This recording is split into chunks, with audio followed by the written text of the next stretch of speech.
talk about what's happening in 2015 that's going to be new and exciting and different. Taxpayers will continue to license, file, and pay through DOR for the state and the current program cities. That's not changing. What is changing? This is kind of cool. I played with it. I like it. There's going to be access to a geocoding lookup function on the Department of Revenue websites. What does that mean?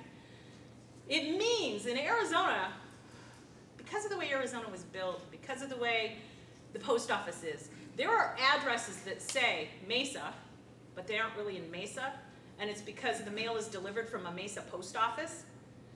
For instance, when I first looked up the address to here, it told me that it wasn't in Mesa. And it wasn't until I put the zip code in that it said it was Waxie and Mesa. It originally gave me a Phoenix location. This happens not just Mesa, Mariana and Tucson is like crazy.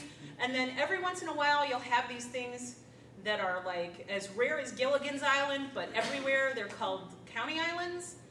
And then there's this whole stretch of confusion out Pima Road. Is it Scottsdale? Is it Phoenix? And then you get to the end of it, it might be Cave Creek.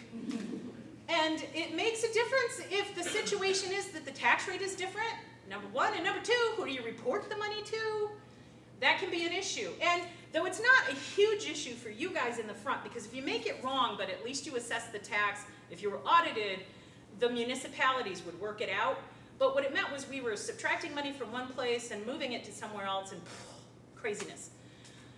It will make a difference because now you'll be able to go on our website, type in an address. It's going to have a name like Jurisdiction Genie or Jurisdiction Lookup. They're still talking about the name. I said let's go for Fred, but nobody's with me. So. Oh well. You type it in. You type in the business type you are from a drop-down menu, and you press search. And it kicks back to you your county, which can be tricky because sometimes cities have a border like Apache Junction, 2 different counties, and all that stuff going on in Queen Creek. So it tells you what county you're in, it tells you what city you're in, and it says, and this is your tax rate. This is a functionality that was a hybrid of something we already had for property tax because we needed to know school and taxing districts for property tax. We then built a layer that handles TPT. Somebody said to me, how quick is that going to be updated if there's changes? And the answer is pretty quick. Because there's a rule that says that cities, though they have the ability to change their tax rates and what are taxable, etc., they have to give us a lead time of a certain amount of notice, about 90 days. And so when they give us the notice that they voted to make a tax change, then we'll go in and do the programming in the background to make it so that it reflects it there. It's not like it happens overnight. It's pretty cool. So that's going to be available everywhere, both AZ Taxes and AZ DOR. We're going to keep using the Joint Tax Application, JT1, for state and program city licensing, and we'll keep using the TPT1 for most of the year. Don't get scared.